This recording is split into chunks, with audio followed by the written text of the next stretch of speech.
Yep. Oh, this is going great. Get up in there. Yeah, I think that went well. Finished working on my friend's garage. Part of the agreement I made with him was if I organized his garage, I could put all my tools in it. So there's my air compressor up there and a bunch of my tools. So now that that's done, it's time to get to work on the camper. It's in need of an oil change, and I want to try to fix the radiator that didn't get fixed up in Vermont.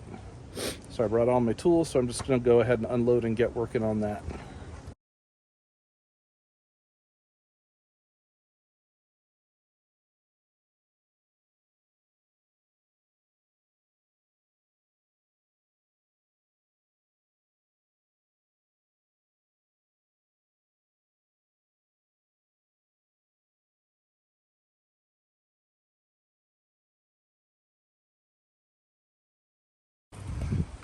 Nothing is as much fun as driving up on jack stands. Those are the Harbor Freight jack stands. Theoretically 4,000 pound capacity, 8,000 pounds gross vehicle weight, so 2,000 pounds each. I weighed the van at 7,000 pounds before I came into North Carolina. Most of that weight's on the back, so figure 1,500 pounds of tire on the front. I should be good to go. On the Rialta, the grill, you pull the grill out and the whole radiator kind of lifts and tilts out, and that gives you access to get down in there. But the sensors I'm replacing are up underneath on the thermostat.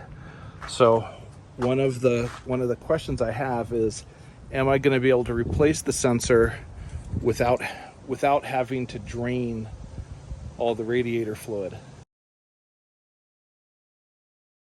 Or am I going to have to drain the fluid, replace the sensor, put it back in?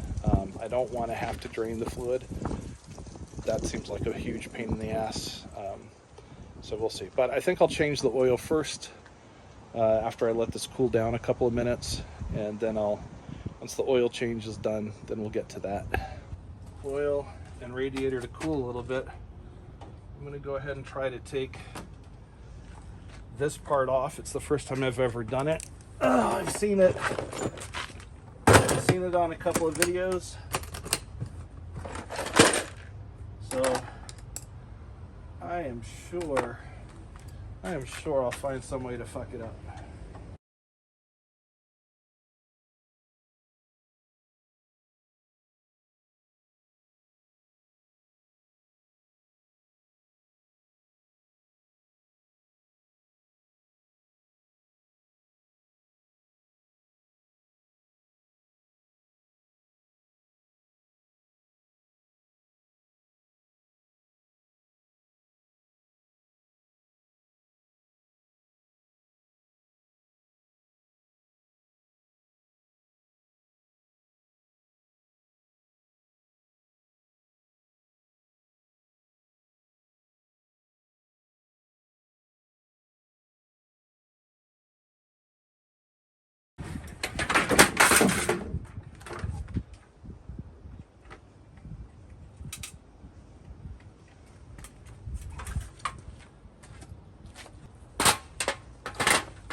There. Yeah, there's a piece of plastic that should be right there. I popped it and I broke it, or someone broke it. But I've got my plastic welder. I'll probably, when I start putting this back together, weld a piece of plastic back in there.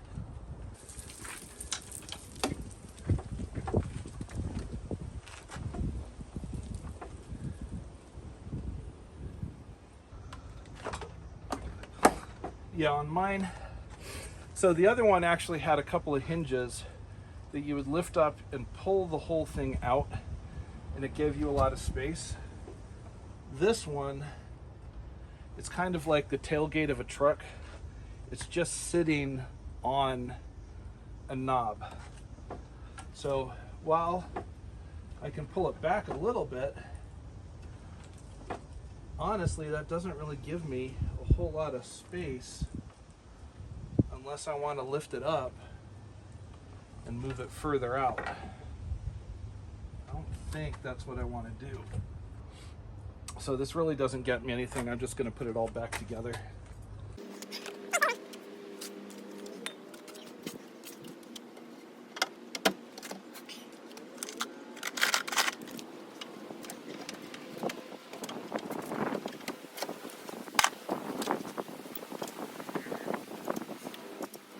This radiator doesn't have the sensor for the fans in the radiator itself. In the book and in other resources, it lists that connector. And it should be right here down on the bottom. But I don't see it. Okay. Let's see what kind of trouble we can get up to. Got my plastic welder, which is nothing more really than a soldering iron.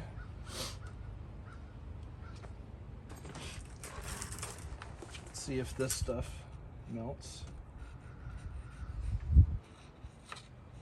The plastic from the filler rod, I think, is a softer plastic than what you get in industrial stuff, but that's starting to work.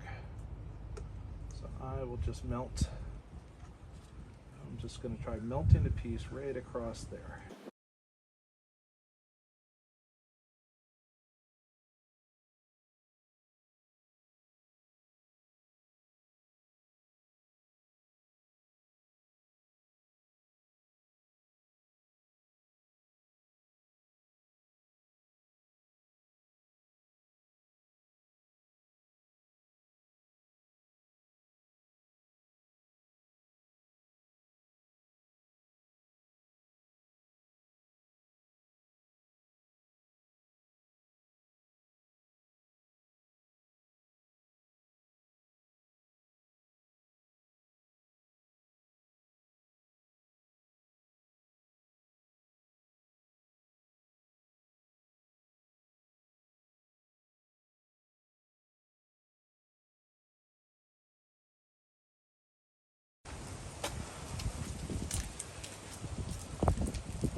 Not bad. All right. We'll see if it works.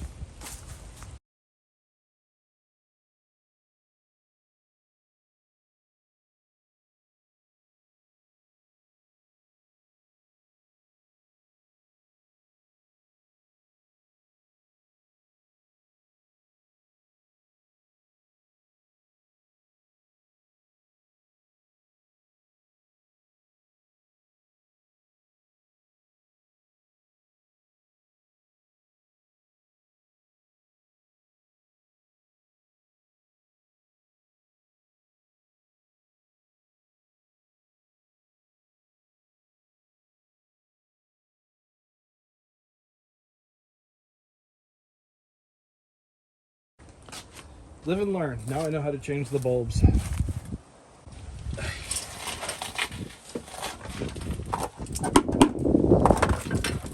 Okay. I probably can't see it all, but here's the oil drain plug right there. There's also the oil filter over here that has a drain plug of its own. So I'm gonna start by draining that, and then I'll get to this. Then in the 19.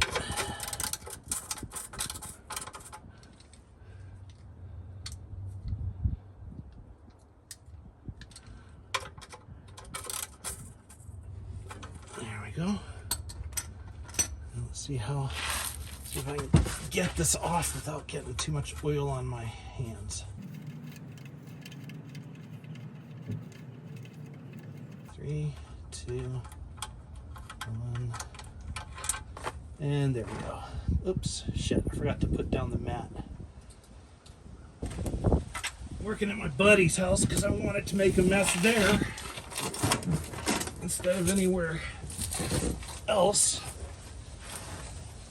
So I got these absorbent mats.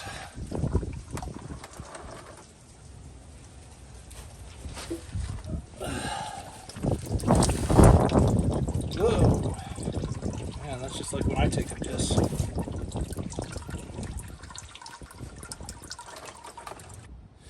Alright, I want to change the gasket on the plug.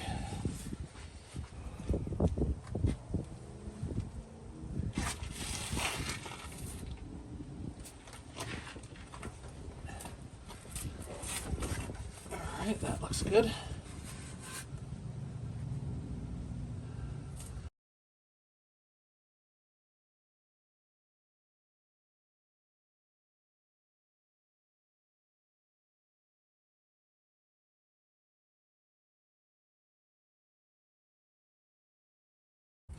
I don't know if there's a torque setting, but that was about as hard as it was to take it off. So what I'm going to do, I put some staples right there to create an air gap so we don't get airbound pouring this in. Oh yeah, oh here we go. You ready? Watching.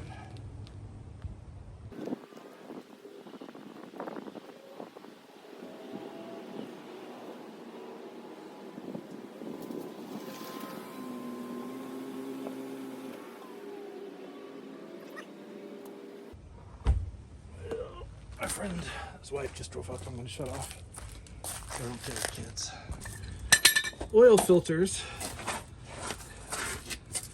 for the Rialta and Eurovan, they come like this. I know, Germans, right? And I just got grit on the O-ring. A fill plug, so I ordered one.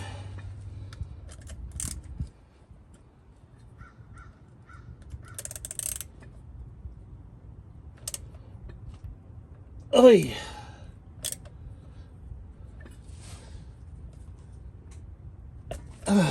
Boy, that was on there.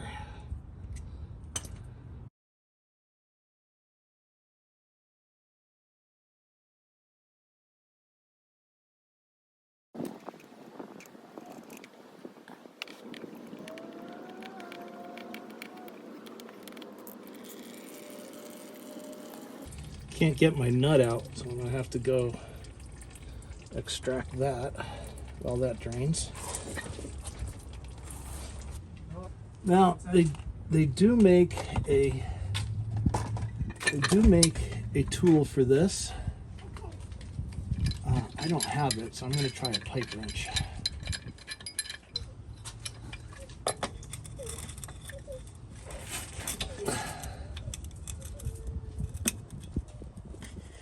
Oh, that wasn't too bad at all. Gotta have the right tool, bud.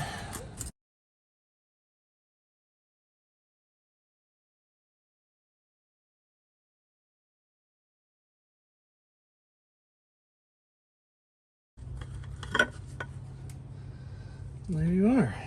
That wasn't so bad.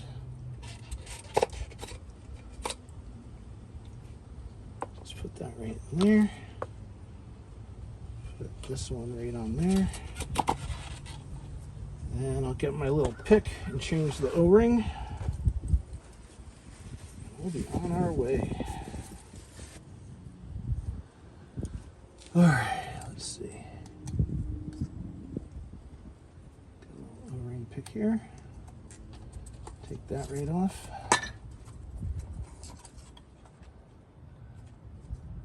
Now when you have a can oil filter, you usually fill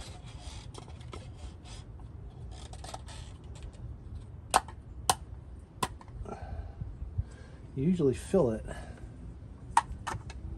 Put a little oil in that. Obviously you can't fill this.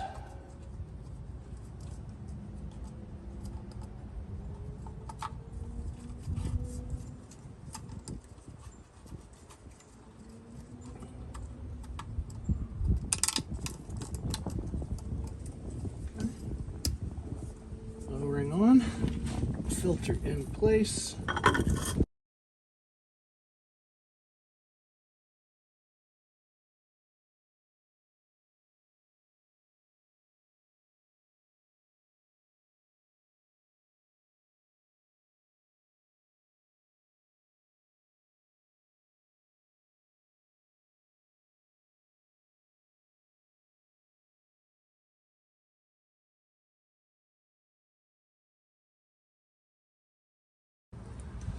There we go.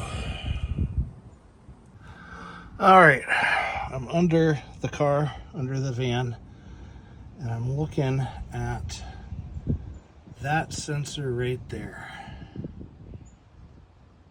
That's the one that I got to replace.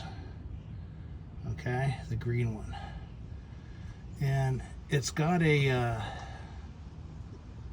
what do you call it? It's got like a clip that holds, it's got a clip that holds the sensor in, and these wires here are zip tied to whatever that is, water pump or alternator. So I'm gonna have to clip the zip tie, pull that out, put the new one in, and hopefully do it fast enough that I don't get all the coolant falling on me. I'm not going to be able to film it from this side while I do it because I'd get water all over my phone. But I'll film from the side. You can imagine, basically you pull the clip out the top, you pull this out, you put the new one in, it doesn't screw when it pops in, it has an O-ring, I'll show you the sensor, and then you put the clip back in. Alright, there, if you can see it, is the sensor. Got the O-ring on there. The video I saw said to put a little silicone lube on it. I don't know where you get silicone lube. I see some of that WD-40 silicone lube, so I put some of that on there. Orientation is like this. I popped that thing out as far as I could. Let us see if I can swap this.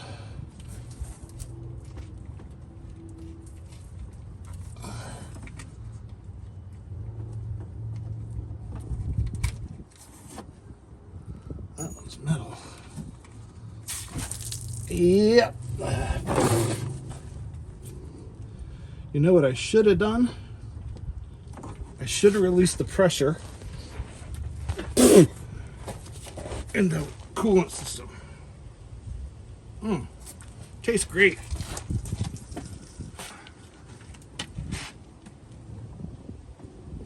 Let's try this again.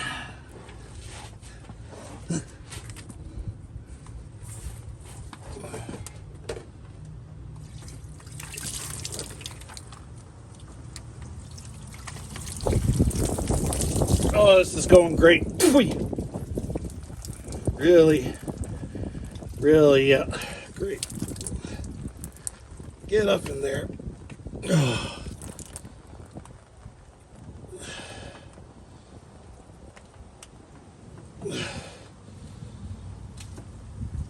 Come on now. Yeah, I think that went well.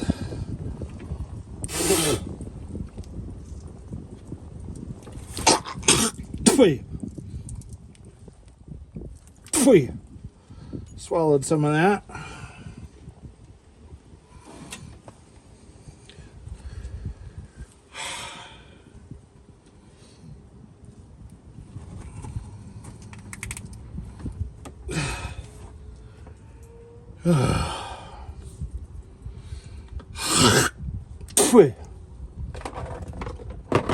I mean, really, how toxic is antifreeze anyways? Like, a little bit of kidney failure. Nothing to cry about like a little bitch. All right.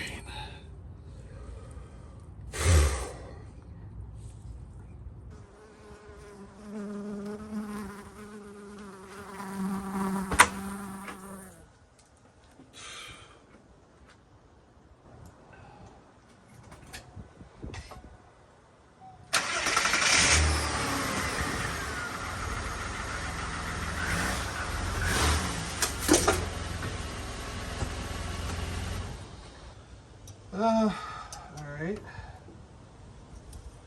So the oil change kit came with 1 gallon and 1 quart. That looks like it's exactly what is needed. It's called liquid moly or liquid moly, and it looks like used motor oil. But I guess it's got some sort of molybdenum or graphite or some other bullshit in there.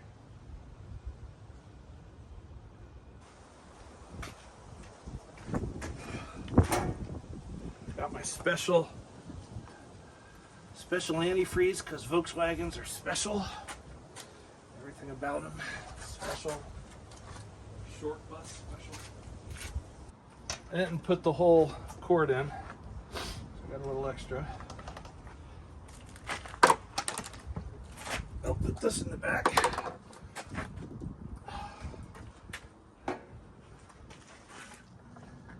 Fill up the antifreeze now.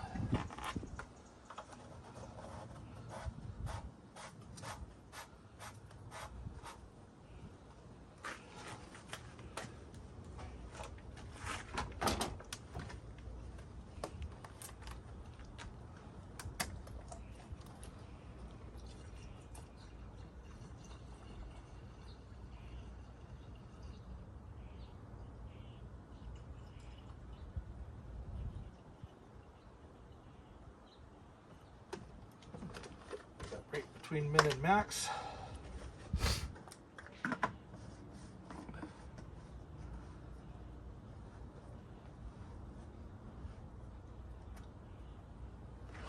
Now I'll fire it up, listen for the fan, watch for leaks, see what happens. All right, well, 200 degrees. The fans are still not coming on.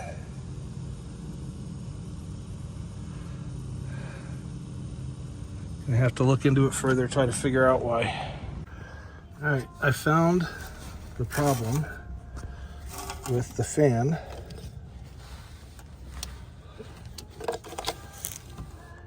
The sensor was disconnected.